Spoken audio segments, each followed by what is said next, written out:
তো আসসালামু আলাইকুম বন্ধুরা, আপনারা দেখতে পাচ্ছেন আমাদের গাজীপুর জেলায় ধান কেটে ফেলতেছে। এই যে দেখতে পাচ্ছেন মানুষে ধান কাটতেছে। আর এই বছর অনেক ধানে ক্ষতি হয়েছে। ধান এই শুকায় মরে গেছে আসার পরই ধান। এই যে আমরা দেখতে পাচ্ছি সব শুকায় শুকায় মরে গেছে। আর ধান এবার অনেক লস খাইছে মানুষে। এই যে দেখেন, এই যে শুকায় রয়েছে, ধানগুলো নষ্ট হয়ে গেছে।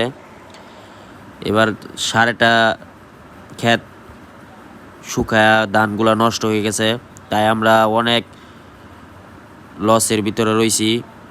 এবার ধান অনেক ভালো হয় নাই, ধান অনেক ক্ষতি হয়েছে, বৃষ্টির কারণে নষ্ট হয়ে গেছে ধানগুলা।